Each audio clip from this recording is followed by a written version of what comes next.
আমার বাড়িতে এসে আমার বউকে কিস করা হচ্ছে।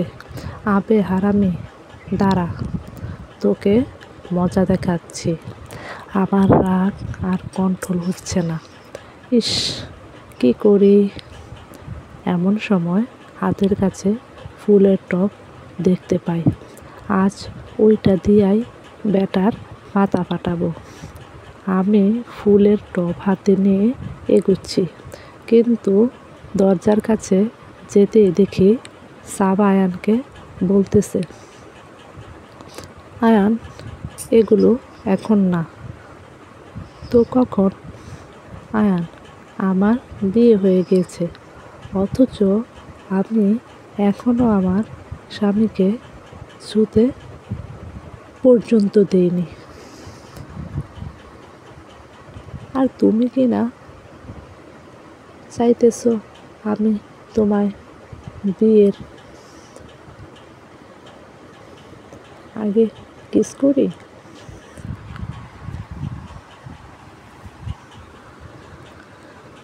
তো করতেই তো পারি, কারণ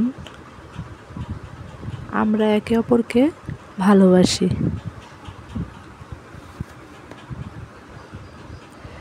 ভালোবাসি তাই ছুতে দিছি। অন্য কেউ এমন করলে হাত ভেঙে দিতাম। সাবা, তুমি প্রমাণ চাইছিলা যে বিয়ের পরেও আমি ঠিক আছে কিনা।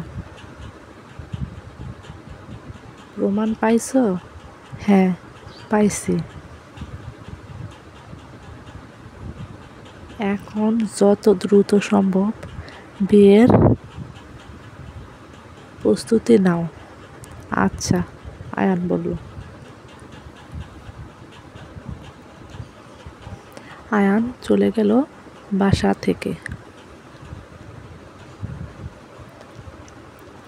আয়ানের প্রতি সাবার ভালোবাসা দেখে যেন মুবাশশিরের হিংসা হতে শুরু করলো। তারও মনে হতে লাগলো, ইস, যদি এমন করে আমাকে কেউ ভালোবাসতো।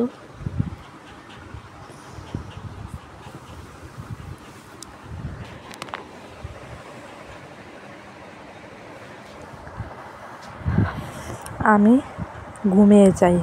পরের দিন সকালে সকালে উঠে অফিসে যায় মুবাশশির। সে বসে আছে আর সাবার কথা ভাবছে।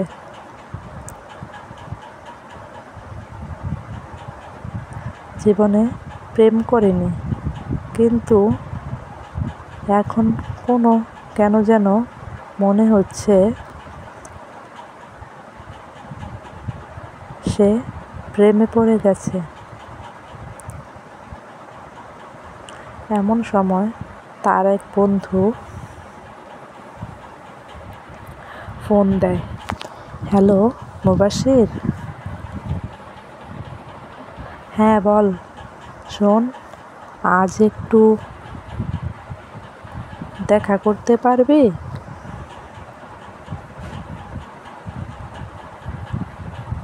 কখন? বিকাল দিকে। বন্ধু, আচ্ছা। কাজে মনোযোগ দিলাম।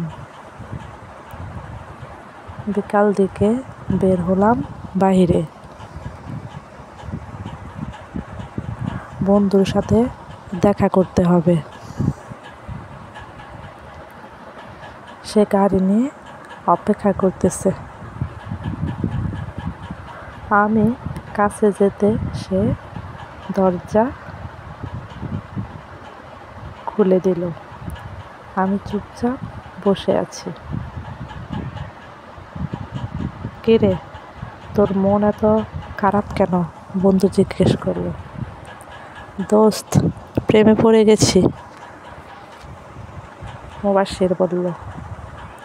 কি, সত্যি? বন্ধু বলল। মুবাশির, তো কি করতে হবে? মুবাশির, মেয়েটাকে পটায়া দে। বন্ধু, এই ব্যাপার? আচ্ছা, নাম ঠিকানা দে। বন্ধু বলল। নাম সাবা, ঠিকানা আমার বাসা। মুবাশির বলল। কি, তোর বাসা মানে? বন্ধু জিজ্ঞেস করল। আরে, আমি আমার বউয়ের প্রেমে পড়েছি।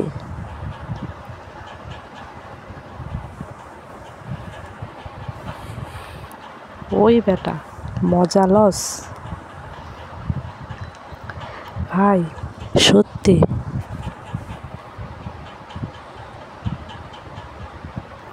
ভাই, বউয়ের প্রেমে সবাই পড়ে। তাই? কিন্তু আমার বউ আরেকজনকে ভালোবাসে। কি? আচ্ছা ভাই, আমি কিছু একটা করব। এমন সময় গাড়ির দরজায় একটা ফকির এলো।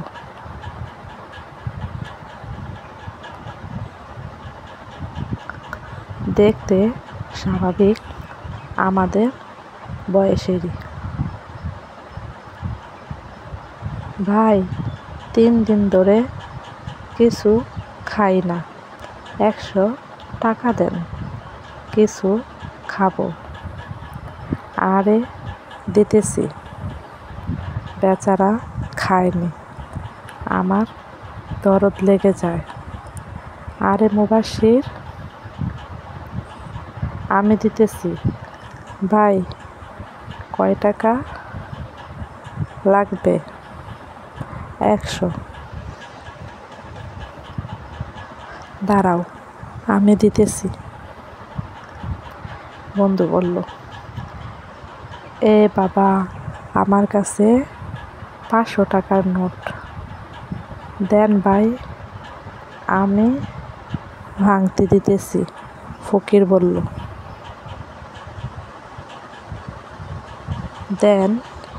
ফকির যখনই টাকা বের করলো, তখনই মুবাশিরের বন্ধু বলল, ওই বেটা, তুই 3 দিন ধরে খাস না, যা ওইগুলা দিয়া খা। এই ড্রাইভার, চলো। আমি হাসতে হাসতে শেষ,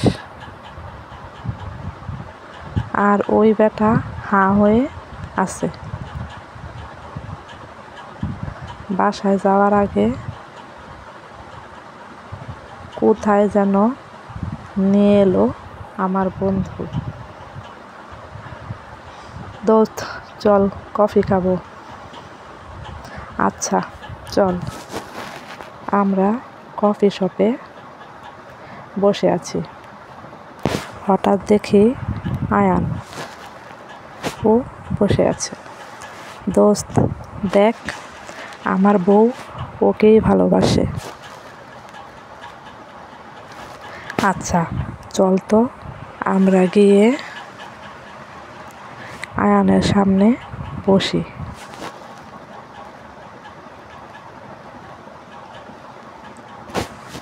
কিরে, অন্যের বউ দেখলে সহ্য হয় না?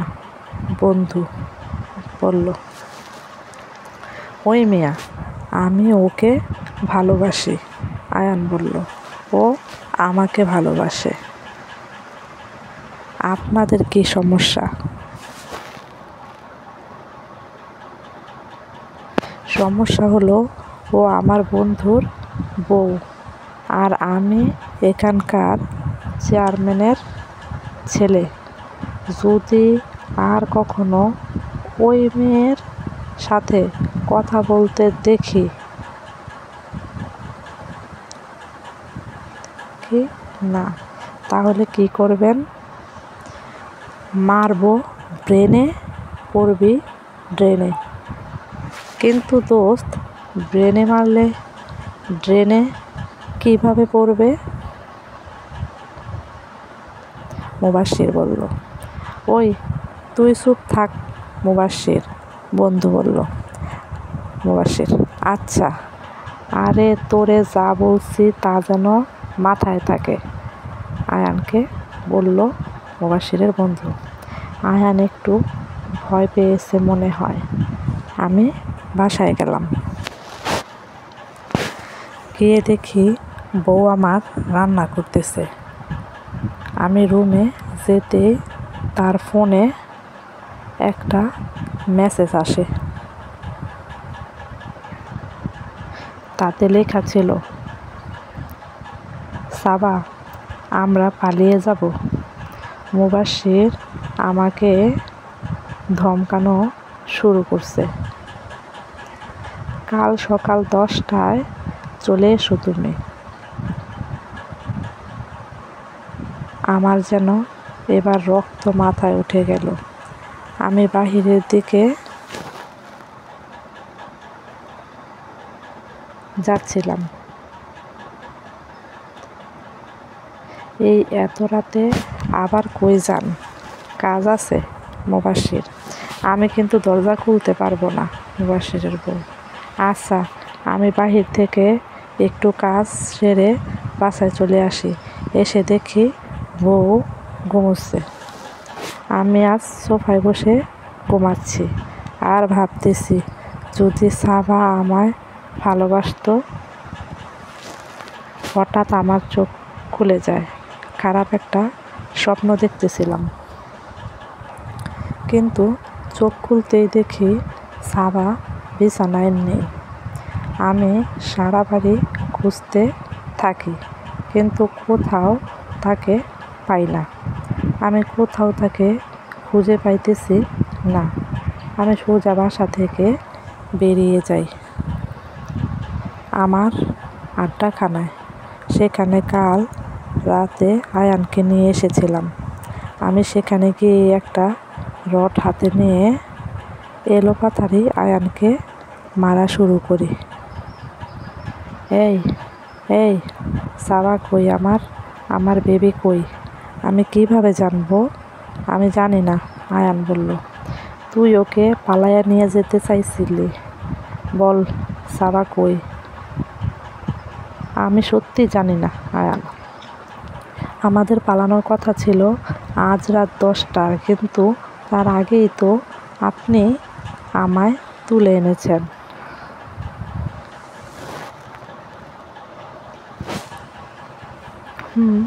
ও ঠিক বলছে, কিন্তু তাহলে সাবা কই গেল? আমি সারা শহর ওকে খুঁজলাম, থানায় কমপ্লেনও করলাম, কিন্তু ওকে কোথাও পাওয়া যাচ্ছে না। 2 দিন হয়ে গেল সাবাকে পাই না। হঠাৎ পুলিশ একদিন আমাদের বাসায় এলো।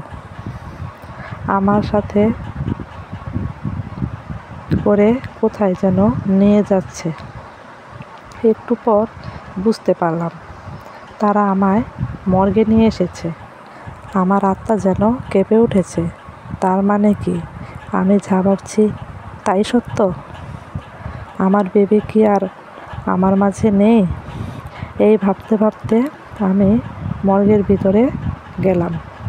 সেখানে গিয়ে দেখি তারা একটি লাশের থেকে কাপড় সরালো।